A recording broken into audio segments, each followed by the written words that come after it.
Hello everyone, कैसे हैं आप। आज एक नया टॉपिक, एक नया छोटा सा कॉन्सेप्ट और बहुत ही इजी टॉपिक है। और टॉपिक का नाम है इलीगल एसोसिएशन। इलीगल एसोसिएशन नाम सुनकर अलग अलग आइडियाज आपको आ रहे होंगे कि इलीगल का मतलब something which is not legal. और कंपनीज एक्ट में से कैसे डिफाइन किया गया है, तो कंपनीज एक्ट में इसका सेक्शन है सेक्शन 464। कंपनीज एक्ट में इसी सेक्शन में इलीगल एसोसिएशन को डिफाइन किया गया है। अब ये एसोसिएशन होती क्या है, सो देखिए, this association basically means any association जो प्रॉफिट मेकिंग के लिए बनाई गई हो। कोई भी एसोसिएशन जो प्रॉफिट मेकिंग के लिए बनाई गई हो, तो उस एसोसिएशन को तो इलीगल नहीं कह सकते। पार्टनरशिप भी तो क्या होती है, सो एनी पार्टनरशिप फर्म और एसोसिएशन। तो यहां पार्टनरशिप का एग्जांपल हम इंक्लूड करेंगे। ग्रुप ऑफ पर्संस साथ में आए हैं, एक एसोसिएशन फॉर्म करी है और जिसका पर्पस क्या है, profit making. Purpose profit making है, लेकिन जो नंबर ऑफ मेंबर्स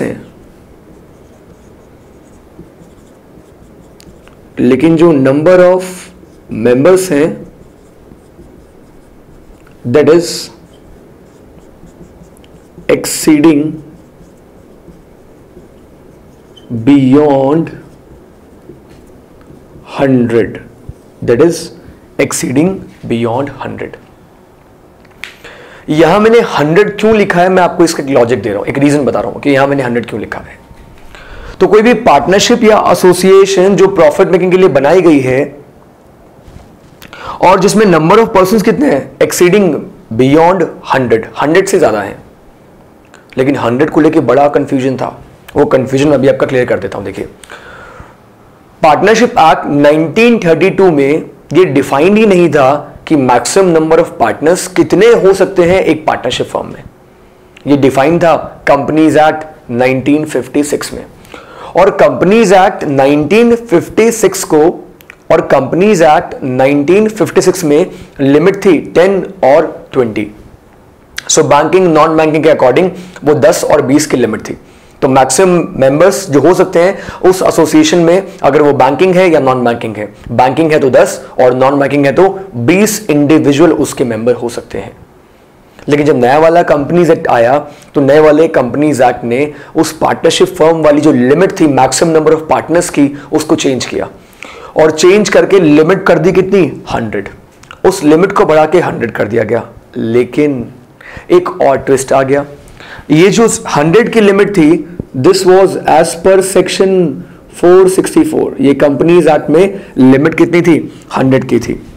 लेकिन साथ ही साथ एक रूल भी आया, सेंट्रल गवर्नमेंट ने रूल भी नोटिफाई किया। तो इनकी जो इंटरप्रिटेशन करेंगे वो रूल की और सेक्शन की साथ में करेंगे।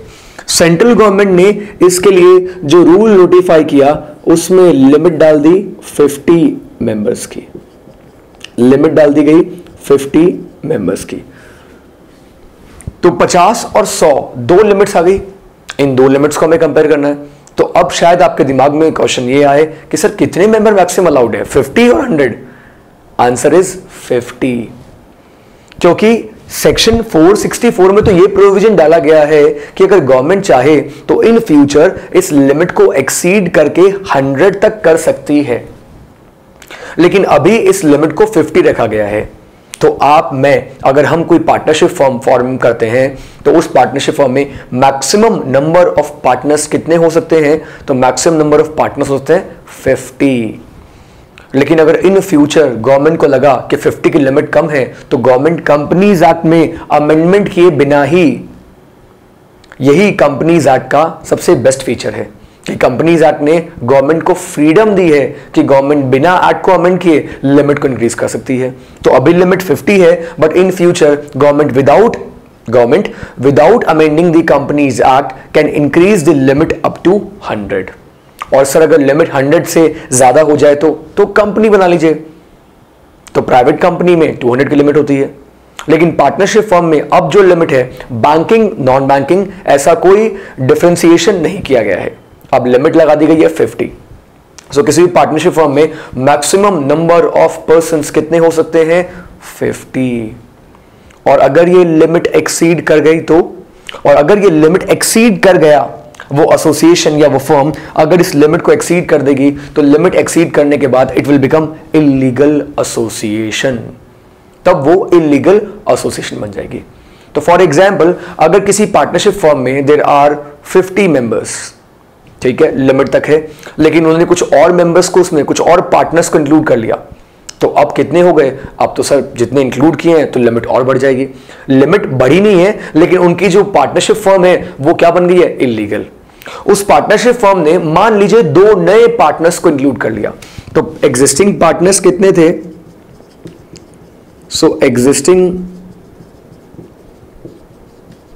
पार्टनर्स थे 50 प्लस 2 न्यू पार्टनर्स को एडमिट कर लिया, इसके साथ ही साथ 2 न्यू पार्टनर्स को एडमिट कर लिया, तो 50 plus 2 is equal to 52 partners. Partners कितने हो गए, 52 पार्टनर्स हो गए। और इसका आउटकम क्या हुआ, इसका आउटकम हुआ कि अब वो फर्म बन गई इलीगल एसोसिएशन। यस, अब वो बन गई इलीगल एसोसिएशन। तो मान लीजिए कि अगर 2 पार्टनर्स का एक्सपल्शन हो जाए, अगर आउट ऑफ 52 अगर 2 पार्टनर्स का एक्सपल्शन कर दिया गया, तो अगर 2 पार्टनर्स का एक्सपल्शन भी कर दिया गया, और अब कितने हो गए, अब आप बोलेंगे कि सर अब हो गए 50 partners. Yes, I agree with you, अब 50 पार्टनर्स हो गए, लेकिन क्या अब ये इलीगल एसोसिएशन लीगल बन जाएगी? नहीं, आंसर इज नो। एक बार अगर इलीगल एसोसिएशन बन गई, उसके बाद चाहे तो आप नंबर ऑफ पार्टनर्स को, मेंबर्स को रिड्यूस कर दीजिए। पहले 52 थे, 2 पार्टनर्स को निकाल दिया, अब 50 की लिमिट आ चुकी है, now there are 50 partners, but अभी भी वो क्या रहेगी, अभी भी वो इलीगल एसोसिएशन ही रहेगी। और अगर वो एक बार इलीगल बन गई, तो उसके बाद वो एसोसिएशन या पार्टनरशिप लीगल नहीं हो सकती। अच्छा, अब जरा गेस कीजिए कि फाइन कितना लगेगा अगर वो एसोसिएशन इलीगल बन गई, तो उसके ऊपर फाइन या पेनल्टी का क्या प्रोविजन है? So the provision is 1 lakh rupees per member. Yes, 1 lakh रुपए पर मेंबर के ऊपर पेनल्टी का प्रोविजन है सेक्शन 464 में, पर मेंबर। पूरी एसोसिएशन की बात नहीं कर रहा हूं। So now if there are more than 50 members, 51 members हैं अगर, तो उन 51 मेंबर्स के ऊपर 1 lakh rupees each, 51 lakh rupees का फाइन लगेगा। लेकिन इसी इलीगल एसोसिएशन के प्रोविजन का एक एक्सेप्शन है, और वो एक्सेप्शन है Hindu undivided family. Hindu undivided family में अनडिवाइडेड फैमिली, अगर किसी हिंदू अनडिवाइडेड फैमिली में there are more than 50 members, there are more than 50 members, family members, और उनको मिलाकर HUF बनी है। HUF which is govern under personal law, Hindu personal law में गवर्न होती है HUF। तो अगर एक HUF में, एक, ये बात याद रखिएगा, अगर एक हिंदू अनडिवाइडेड फैमिली में there are more than 50 members, तो क्या उसे हम इलीगल एसोसिएशन कहेंगे? So the answer is no. If there are more than 50 members, still it is a legal association. उसे हम illegal association की कैटेगरी में नहीं रख सकते, वो पूरी तरीके से वैलिड होती है। लेकिन अगर 2 HUF हैं, 2 HUF हैं, और यानी कि 2 हिंदू अनडिवाइडेड फैमिली है, और उन दोनों ने मिलाकर कोई बिजनेस शुरू किया है। दो अलग अलग एचयूएफ है, वो साथ में आई हैं दोनों और साथ में मिलकर कोई बिजनेस या प्रॉफिट मेकिंग के लिए काम कर रही हैं। और अब जो लिमिट है दैट लिमिट इज एक्सीडिंग 50। वो जो लिमिट है वो 50 से आगे जा रही है। सो अगर वो लिमिट 50 से आगे जा रही है तो क्या अब इलीगल एसोसिएशन बनेगा? तो मैं बोलता हूं कि पहली एचयूएफ में इफ देयर आर 30 मेंबर्स और दूसरी एचयूएफ में 30 मेंबर्स हैं, तो क्या अब इलीगल एसोसिएशन बनेगी? The answer is yes.